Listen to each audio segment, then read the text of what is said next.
Assalamualaikum warahmatullahi wabarakatuh. Salam semangat selalu untuk kita semua.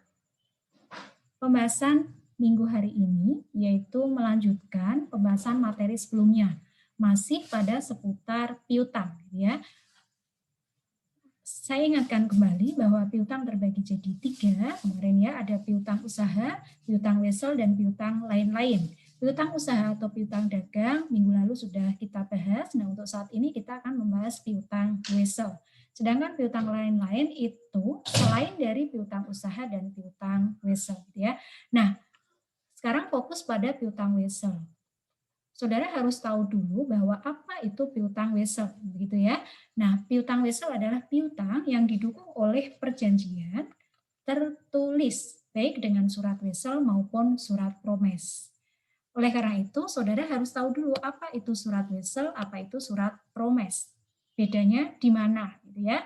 Nah, di sini saya berikan contoh bahwa surat wesel ini yang pertama adalah surat wesel, gitu ya.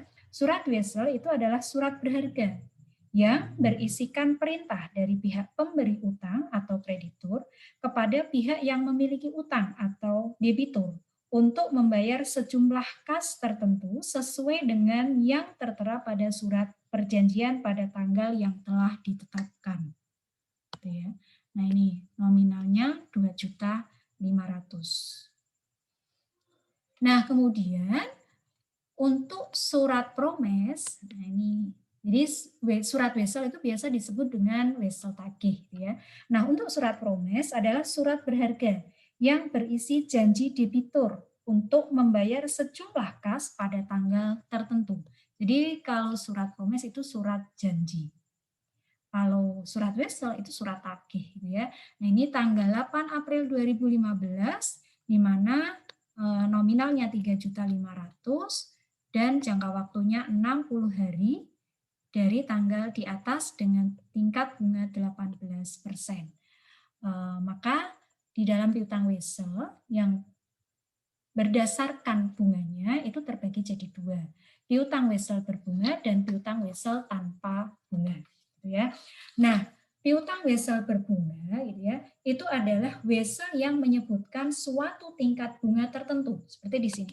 Suatu tingkat bunga tertentu, sehingga nilai wesel pada saat jatuh tempo 60 hari ke depan, gitu ya, itu sebesar nilai nominal wesel 3.500.000 itu ditambah dengan bunga wesel 18%.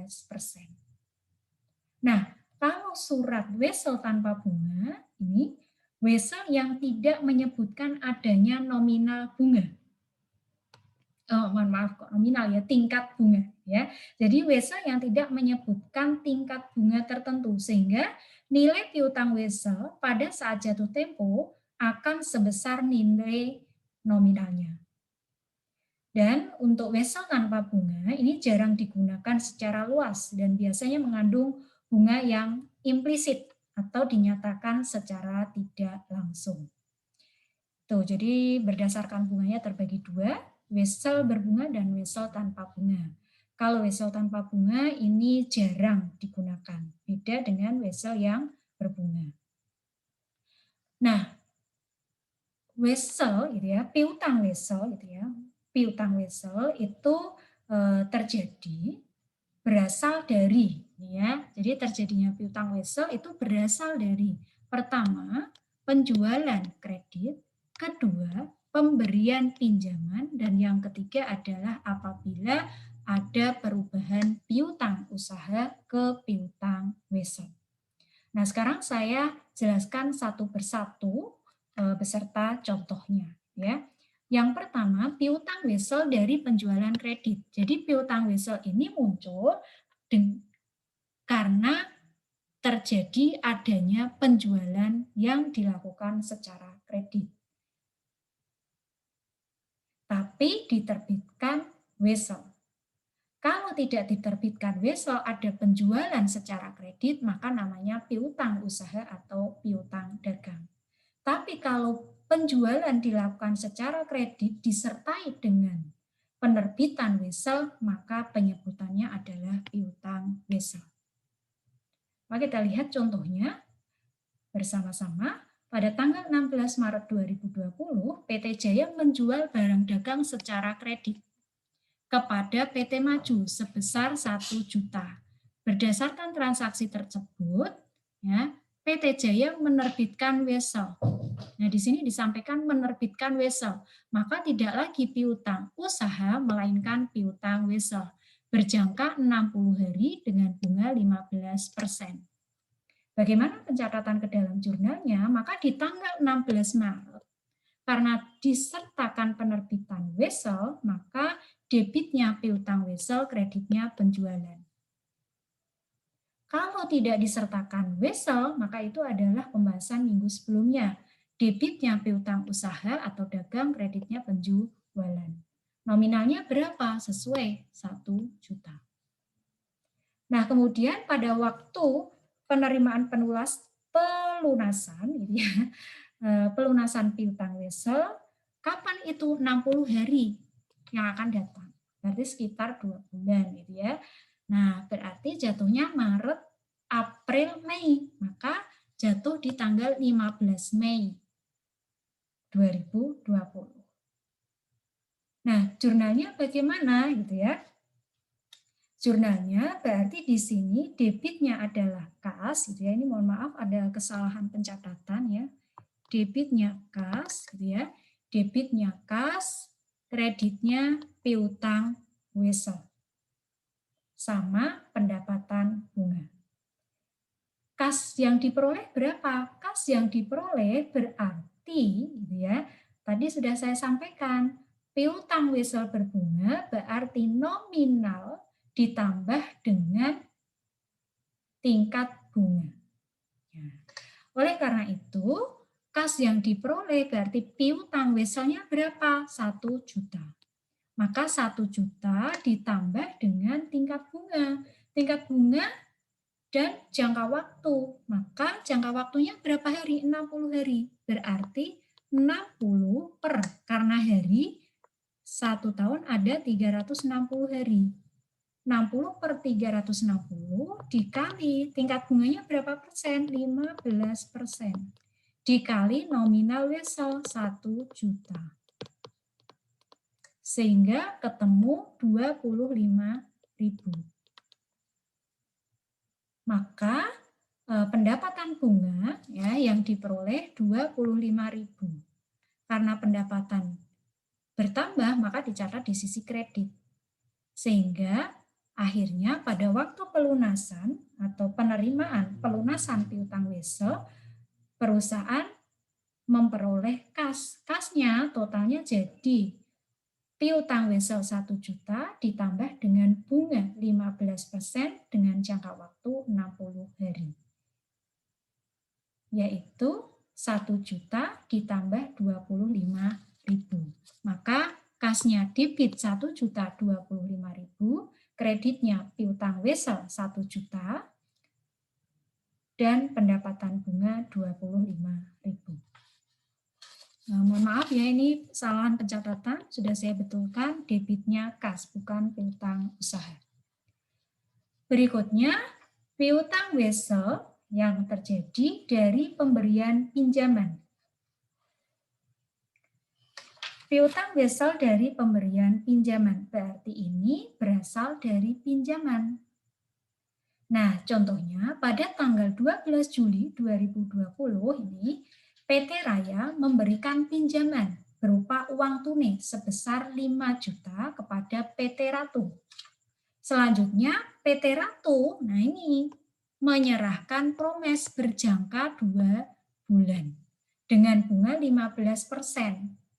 Bagaimana pencatatan jurnalnya, ya? Nah, maka pencatatan jurnalnya di tanggal 12 Juli 2020, PT Raya memberikan pinjaman. Ketika PT Raya memberikan pinjaman, kan berarti debitnya piutang, kreditnya kas. Karena dia memberikan pinjaman, maka kasnya keluar, uangnya keluar. Tapi ternyata PT Ratu ya menyerahkan promes. Berarti di sini karena promes itu adalah salah satu dari bentuk piutang wesel gitu ya. maka debitnya diakui sebagai piutang wesel, bukan piutang promes, ya, tapi tetap piutang wesel. Maka debitnya piutang wesel, kreditnya kas. Berapa nominalnya? 5 juta.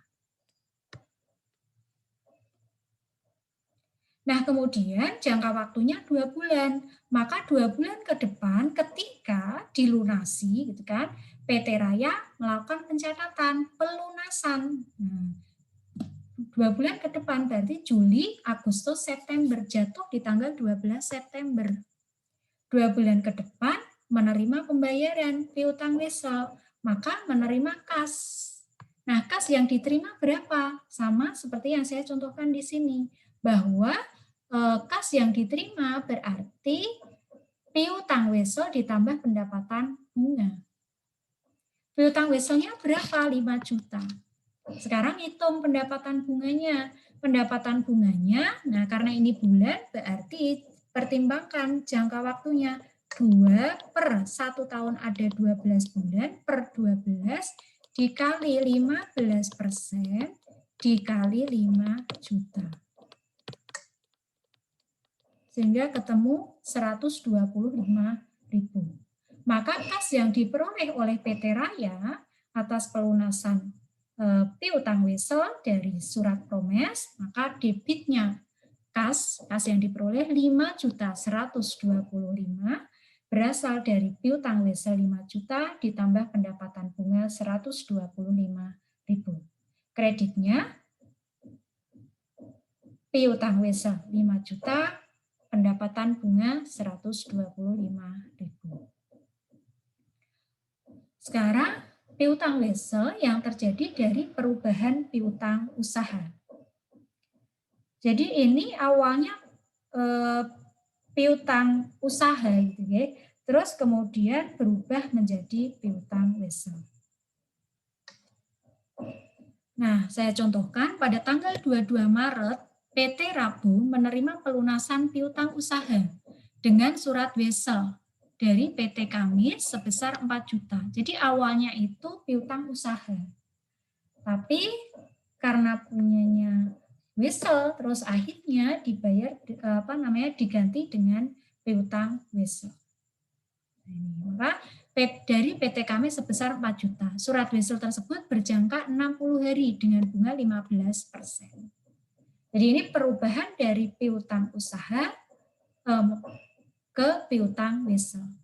Nah, pada waktu piutang usaha, ya berarti transaksi sebelumnya itu kan berarti debitnya piutang usaha, kreditnya penjualan.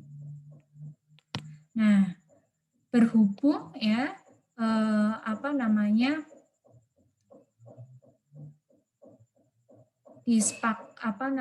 berhubung di sini ya menerima pelunasan piutang usaha gitu ya. Jadi piutang usaha ini dibayar tapi menggunakan surat wesel. Sehingga jadi tidak langsung transaksinya itu penjualan dengan surat wesel, tidak. Tapi awalnya adalah penjualan biasa, penjualan barang dagangan tanpa penerbitan surat wesel, maka pencatatannya piutang usaha pada penjualan. Nah, ini jangka waktunya mungkin 30 hari itu ya, 1 bulan misalnya. Nah, 30 hari ke depan ini dibayar piutang usahanya, tapi dengan diberikan surat wesel, sehingga akhirnya gitu ya, piutang usahanya ini berubah menjadi piutang wesel. Maka pencatatannya, nah yang awalnya piutang wesel ini didebit, maka dirubah menjadi kredit. Piutang usahanya dikredit. Nah, piutang weselnya menjadi debit. Karena piutang wesel bertambah, piutang usaha berkurang karena sudah digantikan oleh piutang wesel. Sehingga debitnya piutang wesel, kreditnya piutang usaha. Berapa nominalnya? Sama, 4 juta sesuai transaksi. Nah, kemudian dari wesel tersebut itu berjangka waktu 60 hari, bunga 15%. Maka 60 hari ke depan gitu ya, ketika perusahaan mendapatkan pelunasan, maka jurnalnya Debitnya kas, kreditnya piutang wesel, dan pendapatan bunga. Berapa kas yang diperoleh? Berarti saya ulangi, kas diperoleh itu jumlahnya piutang wesel ditambah pendapatan bunga. Maka harus mencari pendapatan bunga terlebih dahulu. Jangka waktunya 60 hari, berarti waktu pelunasan Maret, April, Mei. Mei di tanggal 21. Karena 60 hari, maka ngitungnya ya 1 tahun ada 360 hari. 60 dibagi 360 dikali tingkat bunga 15% dikali nominal wesel 4 juta. Sehingga ketemu 100.000. Maka kas yang diperoleh 4 juta piutang wesel ditambah pendapatan bunga 100.000, 4.100.000.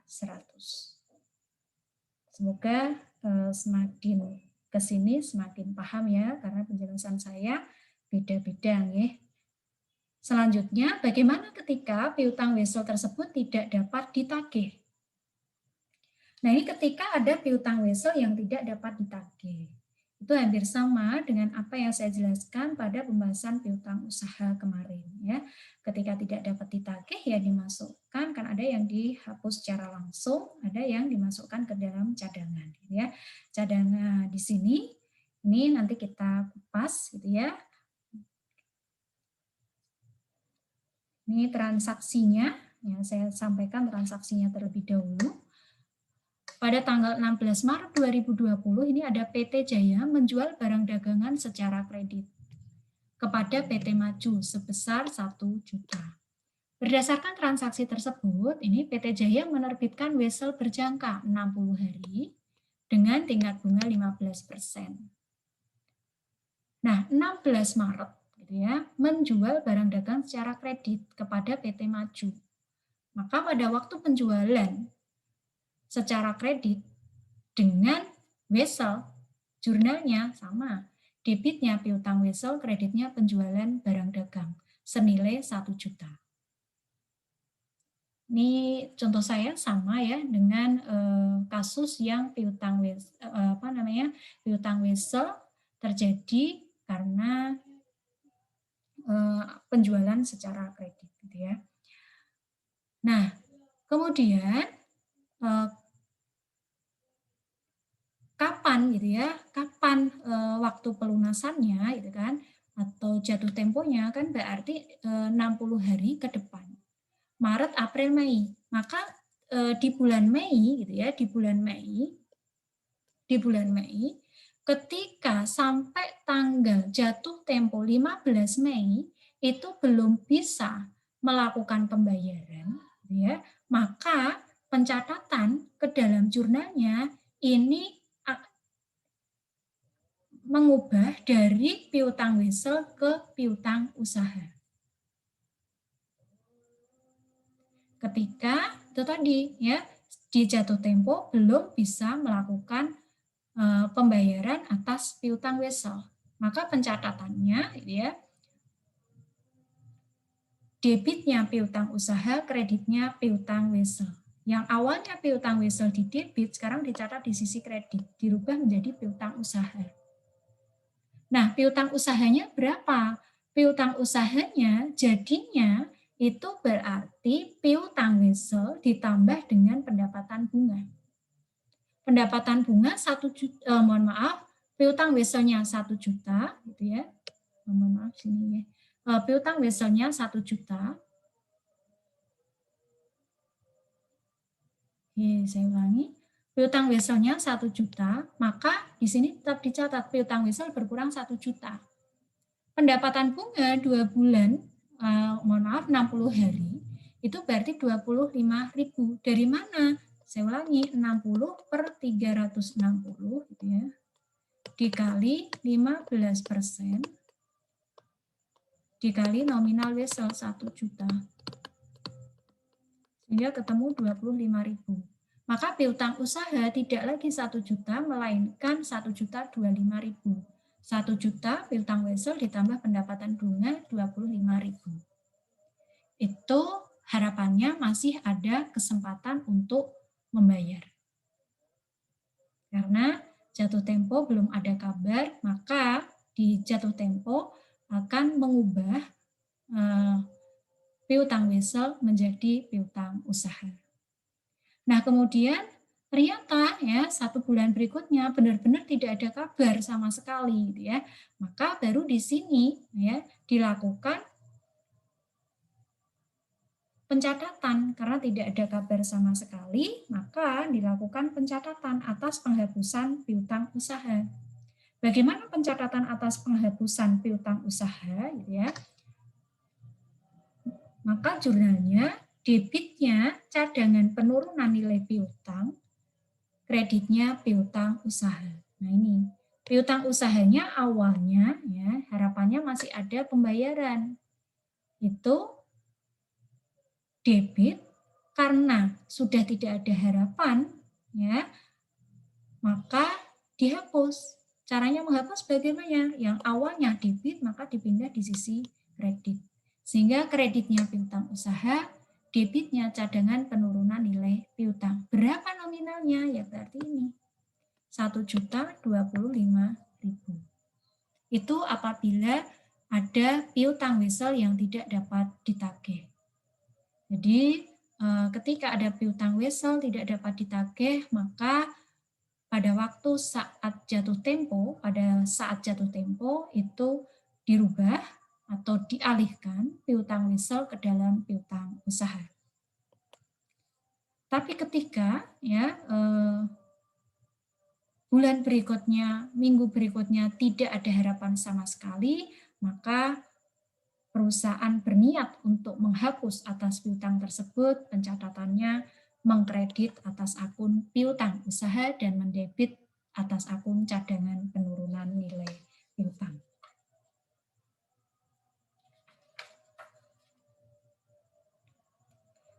Berikutnya, saya akan menjelaskan kaitannya dengan pendiskontoan atas piutang wesel.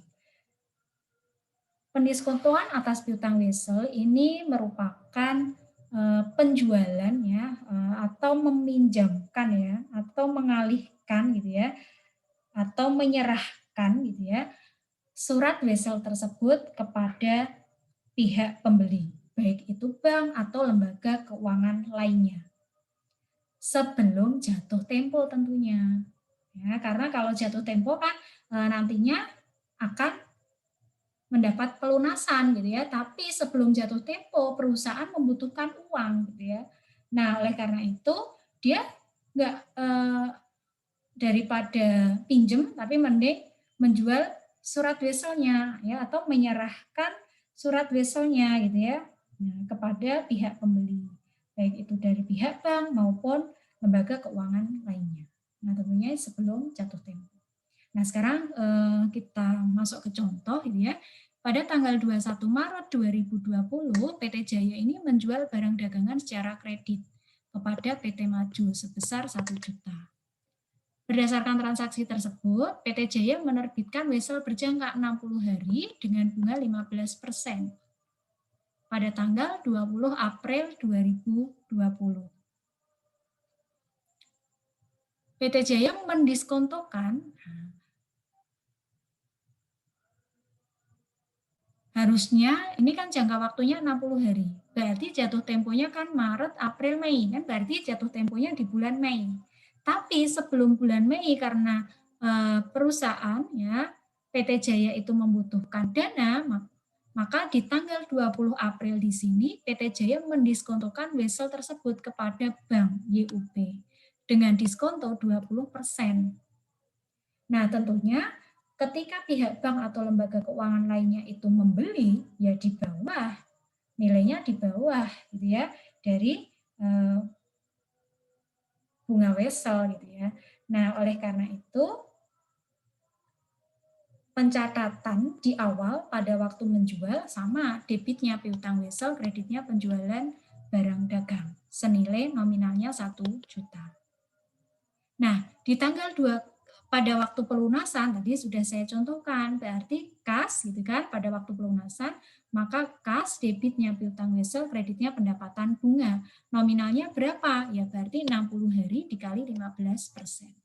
60 hari per 360 kali 15%. Itu di saat jatuh tempo. Tapi karena di sini sebelum jatuh tempo dia menjual gitu ya atau menyerahkan kepada pihak bank ya yang mau membeli intinya gitu ya. Nah, maka di sini pendapatan bunganya tentunya berkurang, tidak sesuai dengan yang diharapkan. Kalau diharapkan sesuai pelunasan dapatnya 25.000 kan gitu. Tadi saya contohnya karena di sini contohnya sama. Tapi karena di sini 1 bulan dia sudah butuh uang, kemudian diserahkan kepada pihak lain, intinya menjual, gitu ya, mendiskontokan piutang wesel tersebut, maka dilihat di sini nilai diskonto persentase diskontonya berapa? 20%. Maka harus dihitung nilai diskontonya yaitu ya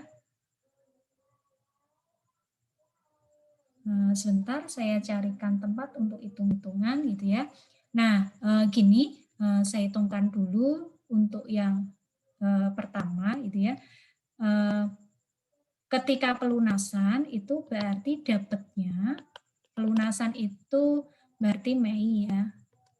Mei tanggal 20 ya, 20. Ketika pelunasan ini dapatnya berarti 60 per 360 dikali 15% dikali 1 juta. 25.000. Ditambah 1 juta, jadinya 1 juta, saya tulis ini 1 juta 25.000. Mohon maaf, mepet-mepet ya. Nah, kemudian sekarang di diskonto 20%. Maka diskontonya saya catatkan di sini diskonto. Diskontonya itu berarti 20% dikali gitu ya. Nah, ini berapa hari? 60 ke 1 bulan ya. Mohon maaf, 21 Maret ke 20 April berarti 30 hari. 30 per 360 dikali 1 juta 25.000. Nah, ini dari sini. Sehingga ketemu ini. 17.083 rupiah. Maka kas yang diterima di bulan April tidak lagi 1.025.000 karena didiskontokan, sehingga nilainya lebih rendah, yaitu 1.017.083 rupiah. Dari mana? Nominal piutang wesel ditambah dengan diskonto. Sehingga pendapat diskonto 20%. Maka debitnya pencatatannya, debitnya kas 1.017.083, kreditnya piutang wesel 1 juta, pendapatan bunga 17.083. Itulah pembahasan mengenai piutang wesel. Semoga bisa dipahami dan harapan saya teman-teman tetap mau belajar secara mandiri, gitu ya, mau membaca sendiri. Ketika ada yang kurang dimengerti bisa didiskusikan pada pertemuan secara virtual nantinya melalui Zoom, gitu ya.